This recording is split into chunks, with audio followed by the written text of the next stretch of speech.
Welcome students. जैसा कि आप सभी को पता है कि 10वीं बोर्ड एग्ज़ाम सामाजिक विषय के 29 जून को परीक्षा घोषित की गई है। उसे ध्यान में रखते हुए हम बीआरएम स्कूल के इस ऑनलाइन क्लासेस के माध्यम से सामाजिक विषय के जो अति महत्वपूर्ण प्रश्न हैं उनके बारे में हम लोग चर्चा कर रहे हैं। हमने पहले पार्ट के बारे में चर्चा कर चुके हैं। आज दूसरा पार्ट है जिसमें से 1 नंबर का एक सवाल पूछने की संभावना है, क्योंकि देखने में तो 1 नंबर हमें कम लग रहा है, लेकिन एक एक करके ही 100 नंबर बनेंगे। तो हम पहले पार्ट से दूसरा पार्ट शुरू करते हैं। आज इसमें अति महत्वपूर्ण क्वेश्चन कौन कौन से बन सकते हैं जो एग्जाम में हमारे लिए अच्छे होंगे या महत्वपूर्ण है। अगर पहले क्वेश्चन की बात करें दूसरे पार्ट में, तो ये प्रश्न पूछने की संभावना है कि दिल्ली सल्तनत का शासनकाल बताइए कि दिल्ली में सल्तनत शासन कब से कब तक रहा, कितने टाइम पीरियड तक दिल्ली में सल्तनत काल रहा। तो अगर सल्तनत काल की बात करें तो यह है 1526 ईस्वी से 1506 ईस्वी से 1206 ईस्वी से 1526 ईस्वी तक, 1206 ईस्वी से 1526 ईस्वी तक दिल्ली सल्तनत का काल माना जाता है। अगर हम आगे चर्चा करें, अब दिल्ली सल्तनत में क्या है कि अलग अलग वंशों का शासन आया है। जैसे सबसे पहले गुलाम वंश, गुलाम वंश, उसके बाद में आता है बलबन वंश है, उसके बाद में खिलजी वंश, फिर तुगलक वंश, सैयद वंश या खिजर वंश, और बाद में लोधी वंश। ये दिल्ली सल्तनत में इतने वंश के राजाओं का या सुल्तानों का क्या रहा है, शासन रहा है। सबसे पहले हम गुलाम वंश की बात करें। गुलाम वंश,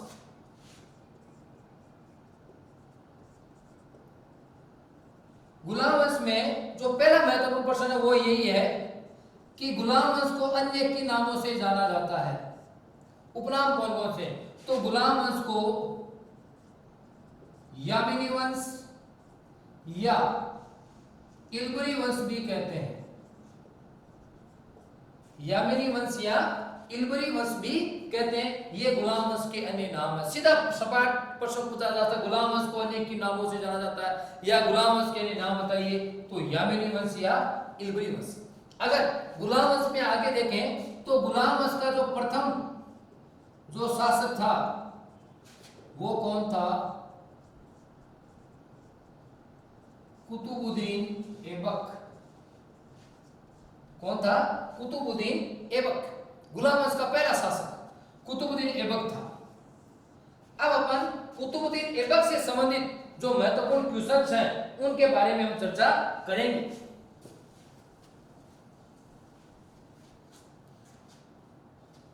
तो ये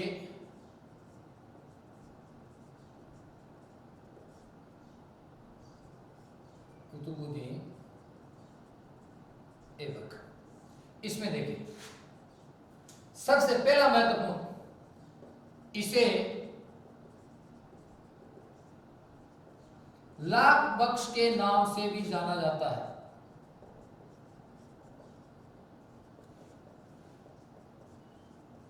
प्रश्न क्या पूछेगा कि दिल्ली सल्तनत के किस शासक को लाख बख्श भी कहा जाता है? तो हमारा जवाब क्या होगा? कुतुबुद्दीन ऐबक। बहुत महत्वपूर्ण क्वेश्चन है। अगर हम आगे बात करें तो इसके दरबार में किसे संरक्षण प्राप्त था? वो था हसन निजामी। विद्वान था हसन निजामी को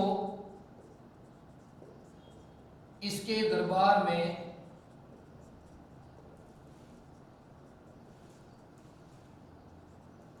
संरक्षण प्राप्त था। हसन निजामी एक विद्वान था जिसे इसके दरबार में क्या प्राप्त था? संरक्षण प्राप्त था। दिल्ली में एक इमारत है कुतुब मीनार। कुतुब मीनार की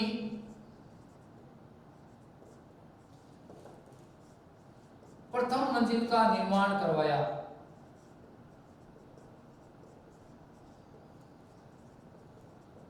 कुतुब मीनार की प्रथम मंजिल का निर्माण करवाया किसने? कुतुबुद्दीन ऐबक ने करवाया। प्रश्न ऐसे भी पूछ सकता है कि कुतुब मीनार का निर्माण किसने शुरू करवाया? कुतुबुद्दीन ऐबक ने। कुतुबुद्दीन ऐबक ने सिर्फ इसकी पहली मंजिल का निर्माण करवाया, शेष निर्माण कुतुबुद्दीन का शेष निर्माण किसने करवाया? इल्तुतमिश ने। किसने करवाया? इल्तुतमिश ने। कुतुबुद्दीन ऐबक के बाद में गुलाम अस का जो अगला सुल्तान शासक जो बना वो इल्तुतमिश था, इसका दामाद भी था कुतुबुद्दीन ऐबक का। इसने प्रथम मंजिल के बाद में जो शेष निर्माण जो कुतुबुद्दीन का था, पूर्ण कुतुब मीनार का पूर्ण निर्माण किसने करवाया? इल्तुतमिश ने। अगर हम आगे चर्चा करें कुतुबुद्दीन ऐबक की, तो इसका गुरु था कुतुबुद्दीन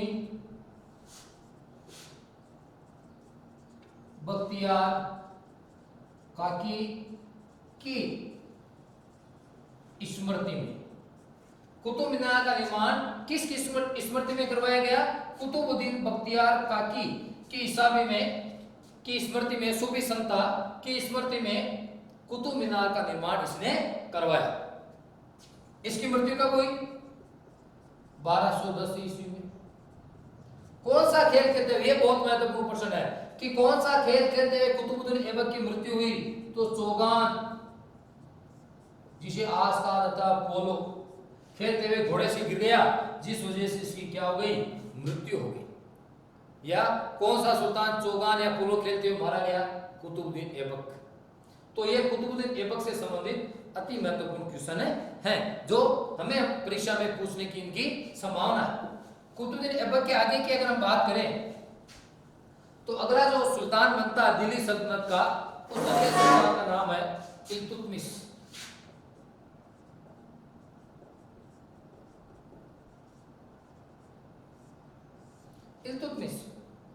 इल्तुतमिश इसके संबंध में क्या होगा कि इसने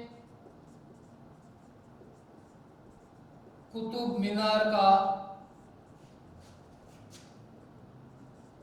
निर्माण पूर्ण रूप से करवाया। अब इल्तुतमिश से संबंधित बहुत महत्वपूर्ण प्रश्न है जिसका नाम है चहलगानी। इसके दरबार में एक चहलगानी नामक एक समूह था जो 40 दासों का समूह कहलाता था। तो किसके शासनकाल में चहलगानी नामक 40 दासों का समूह था? इल्तुतमिश। ये जो बलबन वंश का जो आया था वो इन्हीं में साथ था। तो चहलगानी का संबंध किस शासक से है? इल्तुतमिश से। यहां तक बात ये इल्तुतमिश के बाद में अगला जो शासक आता है वो है रजिया सुल्तान। एक महिला थी रजिया, वो सुल्तान बनती, पहली और एकमात्र दिल्ली सल्तनत की महिला सुल्तान, जिसका क्या नाम है? रजिया सुल्तान। ये दिल्ली सल्तनत की पहली महिला शासिका थी। इसके संबंध में सबसे महत्वपूर्ण सवाल यही है कि इसने जो कट्टरपंथी जो परंपरावादी जो अमीर थे, मुस्लिम अमीर थे, वो उन्होंने इनका विरोध किया। क्यों किया? क्योंकि इसने दरबार में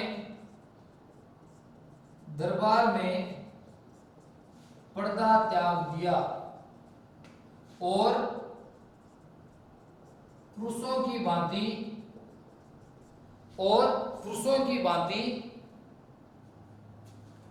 कुबा वह कुल्हा अर्थात टोपी पहनने लगी। मतलब रजिया सुल्तान ने महिलाओं के वस्त्र त्याग दिए थे और पुरुषों की भांति वस्त्र पहनकर दरबार में आने लगी। फिर क्या होता है? प्रश्न ये पूछेगा कि रजिया सुल्तान से परंपरावादी कट्टरवादी जो मुस्लिम जो है वो नाराज क्यों है? क्योंकि उसने दरबार में पर्दा त्याग दिया, पुरुषों की भांति कुबा व कुल्हा अर्थात टोपी पहनने लगी थी। अगला अबिसिनिया का एक व्यक्ति था, निवासी था, जिसका नाम था, उसका नाम था जमालुद्दीन याकूत। निवासी जमालुद्दीन याकूत को इस रजिया सुल्तान ने क्या किया, अमीर अकूर मतलब साला का नियुक्त कर दिया। जिस वजह से भी जो इसके दरबारी जो थे वो इससे क्या हुए, नाराज हुए। प्रश्न क्या पूछेगा इस क्लास में कि जमालुद्दीन याकूत को किस पद पर नियुक्त किया, अमीर अकूर या साला के प्रधान पर, या फिर रजिया सुल्तान ने अमीर अकूर के पद पर किसे नियुक्त किया, तो जवाब क्या होगा, जमालुद्दीन याकूत को। तो ये गुलाम वंश से संबंधित जो महत्वपूर्ण जो सुल्तान हुए उनसे संबंधित एक क्वेश्चन थे। आगे अगर हम गुलाम वंश के आगे की बात करें तो गुलाम वंश में आगे जो शासक आता है, वंश जो आता है वो बलबन वंश। बलबन वंश, वो बलबन वंश को जाना जाता है गयासुद्दीन बलबन, गयासुद्दीन बलबन या उलुग खां बलबन।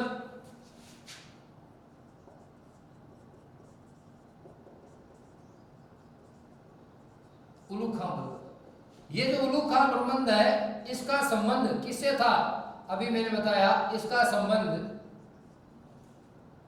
इल्तुतमिश के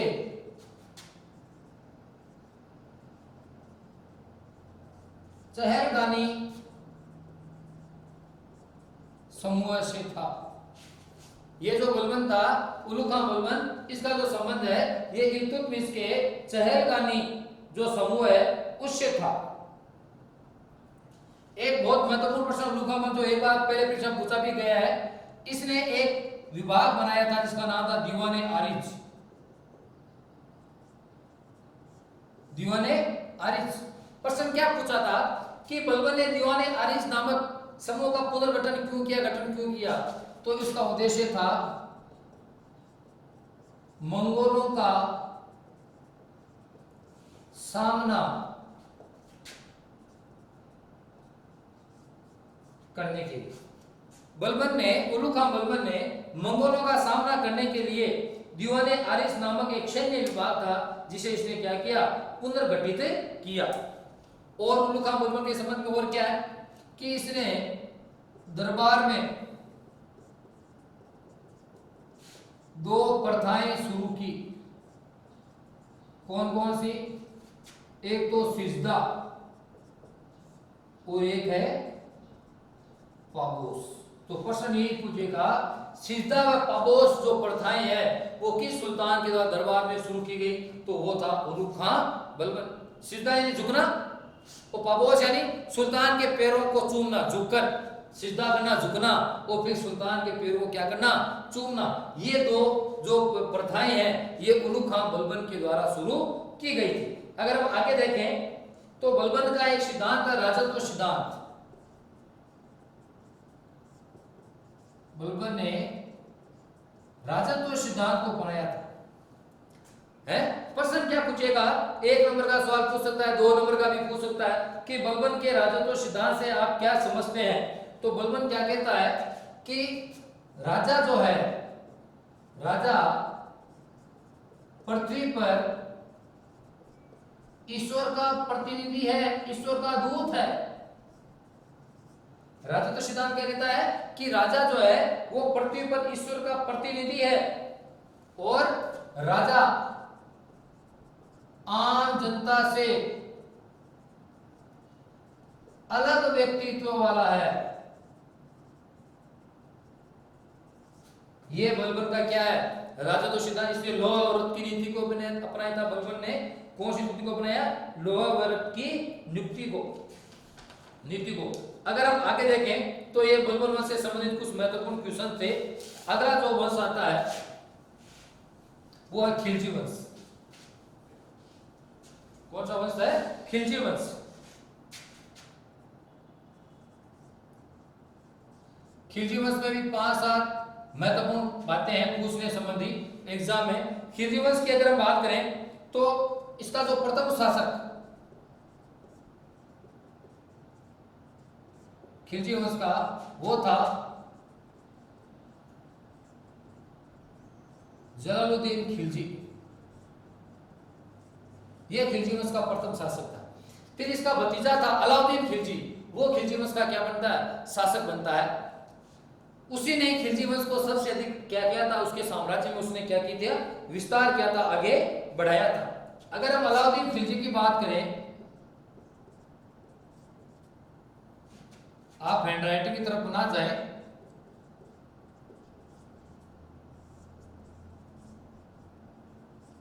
अलाउद्दीन खिलजी, अलाउद्दीन खिलजी की बात करें तो पहला महत्वपूर्ण क्वेश्चन, अलाउद्दीन खिलजी ने अपने आप को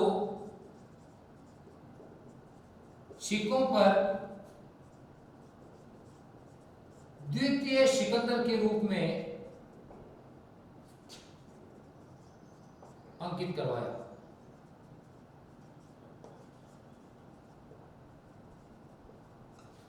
कहने का मतलब प्रश्न क्या पूछेगा कि दिल्ली सल्तनत के किस सुल्तान को, किस शासक को द्वितीय सिकंदर के नाम से भी जाना जाता है, और वो कौन था, अलाउद्दीन खिलजी। खिलजी वंश का सबसे महत्वपूर्ण क्वेश्चन यही है कि किस सुल्तान, दिल्ली सल्तनत के किस सुल्तान को द्वितीय सिकंदर के रूप में भी जाना जाता है, तो वो कौन था, अलाउद्दीन खिलजी। इसका एक दास था जिसका नाम था मलिक काफूर, हिंदू धर्मावलंबी था, बाद में इसने अपना धर्म परिवर्तन करके इस्लाम को स्वीकार कर लिया, मलिक काफूर था। इसकी सहायता से ही, मतलब मलिक काफूर की सहायता से ही अलाउद्दीन दक्षिण भारत में प्रवेश कर सका। अलाउद्दीन दक्षिण भारत में क्या कर सका, प्रवेश। प्रश्न ये पूछेगा कि किसकी सहायता से अलाउद्दीन खिलजी दक्षिण भारत में प्रवेश कर सका, तो वो कौन था, मलिक काफूर। आगे अगर हम इस अलाउद्दीन खिलजी के बारे में बात करें तो इसके दरबार में एक विद्वान था, लेखक था अमीर खुसरो। उस अमीर खुसरो ने एक पुस्तक लिखी जिसका नाम था खजाइनुल फुतुआ।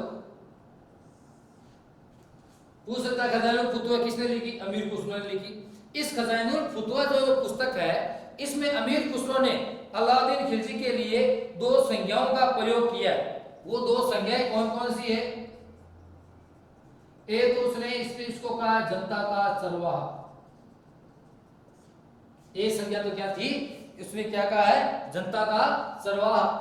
और फिर वो क्या कहता है, विश्व का सुल्तान, विश्व का सुल्तान। प्रश्न यही पूछा जाएगा किस दिल्ली सल्तनत किस शासक को विश्व का सुल्तान संज्ञा दी गई है या उसे जनता का चरवाहा कहा गया है, तो हमारा जवाब क्या होगा, अलाउद्दीन खिलजी। या ये पूछ सकता है कि अमीर खुसरो ने खजाइनुल फुतुआ में अलाउद्दीन खिलजी के लिए किन संज्ञाओं का प्रयोग किया है, तो जनता का चरवाहा और विश्व का सुल्तान। अलाउद्दीन खिलजी ने अपने शासनकाल के दौरान प्रशासन पर नियंत्रण स्थापित करने के लिए कई प्रमुख सुधार किए थे, लेकिन जो सबसे महत्वपूर्ण जो सुधार था, तो प्रश्न क्या बनेगा कि सबसे महत्वपूर्ण सुधार क्या था, सबसे महत्वपूर्ण सुधार वो था बाजार नियंत्रण।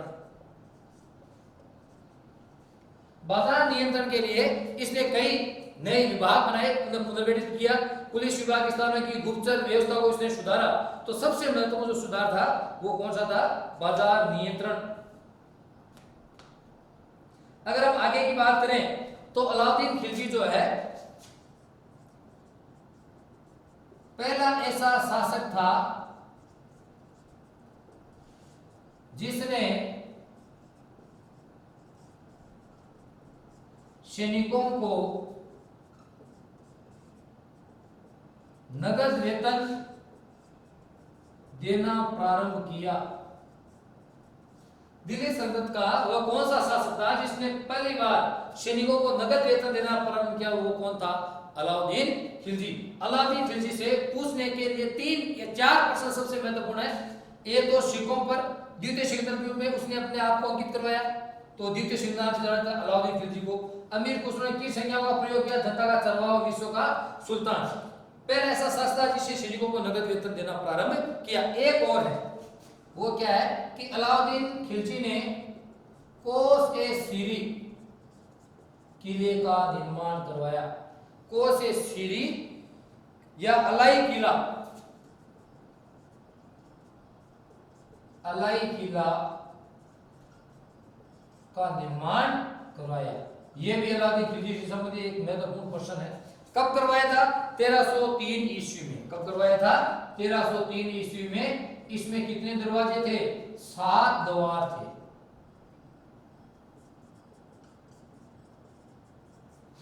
ये अलाउद्दीन खिलजी से संबंधित कुछ महत्वपूर्ण बिंदु हैं जो हमारी परीक्षा की दृष्टि से क्या है? महत्वपूर्ण है। आगे देखें, खिलजी वंश के बाद में खिलजी वंश के बाद में अगला जो वंश आता है वो है तुगलक वंश।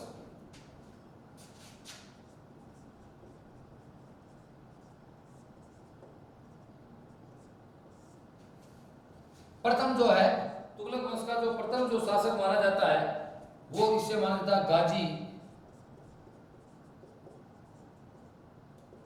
गयासुद्दीन तुगलक। गाजी गयासुद्दीन तुगलक। इसका पुत्र था उलुग खां, जिसे जुना खां भी कहा गया है। उलुग खां या जुना खां, उलुग खां या जुना खां, यह इतिहास में किस नाम से जाना गया? महमूद तुगलक के नाम से।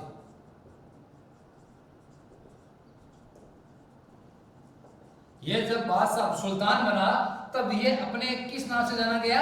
महमूद तुगलक के नाम से यह जाना गया। महमूद, कहीं पर मोहम्मद भी नाम लिखा होता है। महमूद या मोहम्मद तुगलक के नाम से यह जाना गया। तो क्वेश्चन ये पूछेगा उलुग खां या जुना खां तुगलक किस नाम से सुल्तान बना? तो मोहम्मद तुगलक के नाम से वो सुल्तान बना। इसके समय में इतिहासकार था और उसने इसे कई संज्ञाओं से जोड़ा है। और वो संज्ञाएं कौन कौन सी थी? एक तो इसे कहा गया रक्त का प्यासा। इसे क्या कहा गया है? रक्त का प्यासा। और क्या कहा गया है? अंतर विरोधों का विस्मयकारी मिश्रण। विस्मयकारी मिश्रण। मोहम्मद तुगलक के समय एक इतिहासकार था जिसका नाम था जियाउद्दीन बर्नी। तो जियाउद्दीन बर्नी का संबंध किस सुल्तान से? मोहम्मद तुगलक से। किस सुल्तान से? मोहम्मद तुगलक से। और इसके लिए दो संज्ञाओं का प्रयोग किया गया। यह बहुत महत्वपूर्ण संज्ञा रक्त का प्यासा। किस दिल्ली सल्तनत के किस सुल्तान को रक्त का प्यासा कहा जाता है? तो वो कौन था? मोहम्मद तुगलक। मोहम्मद तुगलक के बाद में अगला जो शासक आता है वो है फिरोज शाह तुगलक। लेकिन फिरोज शाह तुगलक से पहले एक मोरक्को का यात्री था। मोरक्को का यात्री इब्न बतूता। ये इब्न बतूता मोहम्मद तुगलक के समय भारत आता है। प्रश्न ये पूछेगा मोरक्को यात्री इब्न बतूता किसके समय भारत आया? मोहम्मद तुगलक के समय। मोहम्मद तुगलक ने इसे दिल्ली का काजी नियुक्त किया। दिल्ली का क्या किया? काजी नियुक्त किया। किसे? इब्न बतूता को। मोहम्मद तुगलक के बाद में अगला जो तुगलक वंश का जो शासक है वो है फिरोज शाह तुगलक। कौन है? फिरोज शाह तुगलक।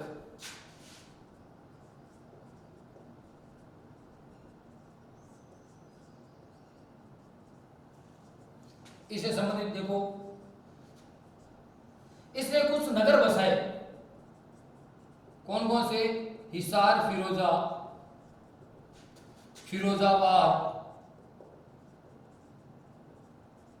व जौनपुर। प्रश्न यही पूछेगा फिरोज शाह तुगलक द्वारा बसाए गए नगरों के नाम किए हिसार, फिरोजाबाद और जौनपुर। इसने और क्या किया? हांसी व हिसार में, हांसी व हिसार सिरसा के क्षेत्रों में हांसी व सिरसा के क्षेत्रों में नहरों का निर्माण करवाया। ये इसका सबसे महत्वपूर्ण काम था फिरोज शाह तुगलक का। हांसी, झांसी नहीं, हांसी व सिरसा के क्षेत्रों में पानी की कमी जो दूर है उसे करने के लिए, पानी की कमी को दूर करने के लिए नहरों को खुदवाया, नहरों का निर्माण करवाया। अशोक के दो स्तंभ थे, टोपरा वो मेरठ यहां पर थे। तो टोपरा और मेरठ के जो अशोक स्तंभ है, उन अशोक स्तंभ को दिल्ली लेकर आया पढ़ाने के लिए कि इसमें कौन सी लिपि ली गई है। लेकिन इसे इनकी लिपि को उस समय पढ़ने में लोग क्या रहे, विद्वान असफल रहे। तो अशोककालीन टोपरा और मेरठ स्तंभ ले दिल्ली कौन सा सुल्तान लेकर आया? प्रश्न ये पूछेगा तो जवाब क्या होगा? फिरोज शाह तुगलक। अगर फिरोज शाह तुगलक की हम आगे बात करें तो इसने दासों के लिए एक समूह बनाया, विभाग बनाया, जिसका नाम था दीवान ए बंदगान। दासों से संबंधित है दीवान ए बंदगान। फिर अपन बात करें कि तुगलक वंश का अंतिम शासक कौन था?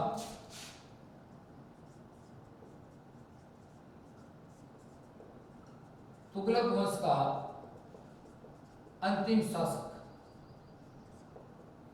तुगलक वंश का अंतिम शासक कौन था? तो अंतिम शासक में हम देखेंगे वो था नासिरुद्दीन महमूद। नासिरुद्दीन महमूद, ये तुगलक वंश का क्या था? अंतिम शासक था। ये था हमारा तुगलक वंश।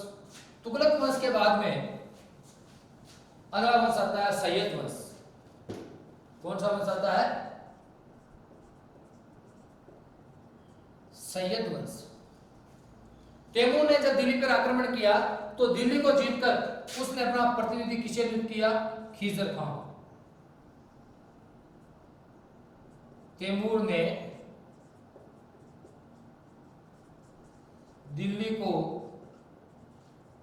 जीतकर अपना प्रतिनिधि किसे बनाया? खिजर खान। और खिजर खान को ही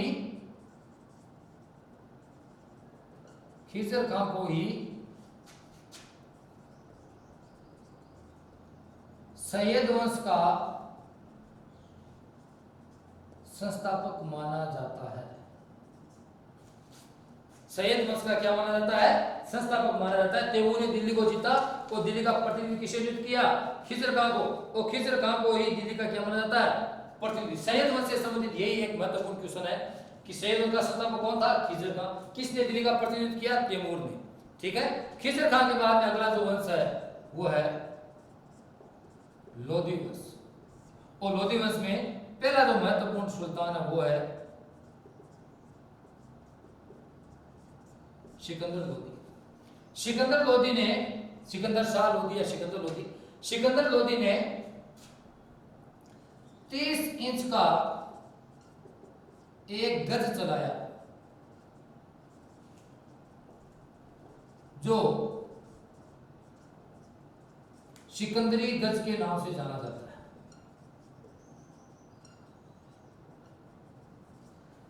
प्रश्न क्या बता? सिकंदरी गज किसने चलाया? सिकंदर लोधी ने। कितने इंच का था? 30 इंच का। भूमि के नाप के लिए चलाया था सिकंदर लोधी ने सिकंदरी गज। इसका एक उपनाम था सिकंदर लोधी का, वो उपनाम था गुगरू खां। और इसी नाम से कविता लिखता था।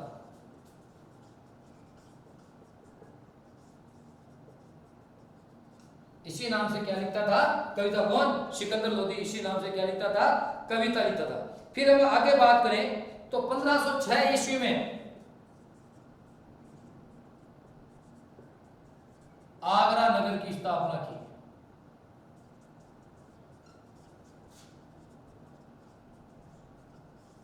किसने?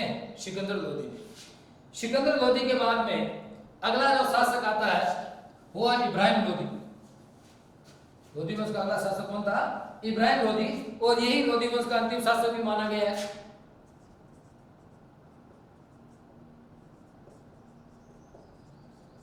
इसे संबंधित दो ही महत्वपूर्ण प्रश्न है। 1516-17 में मेवाड़ राणा सांगा व इब्राहिम लोधी के मध्य युद्ध हुआ।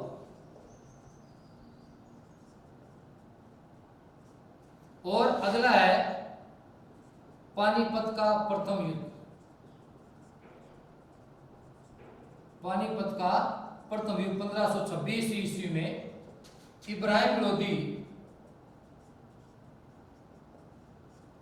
व बाबर के मध्य।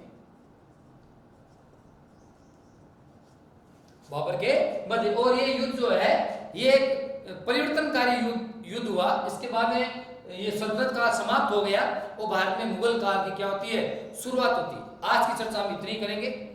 10th क्लास के जो भी स्टूडेंट हैं, आपको ये नोट्स लिखने की आवश्यकता नहीं है। आप बार बार इन वीडियोस को सुनते रहें। जितना अधिक सुनोगे ये क्वेश्चंस जो है ये आपके दिमाग में उतने ही ज्यादा क्या होंगे, सेव होंगे। धन्यवाद। जय हिंद, जय भारत।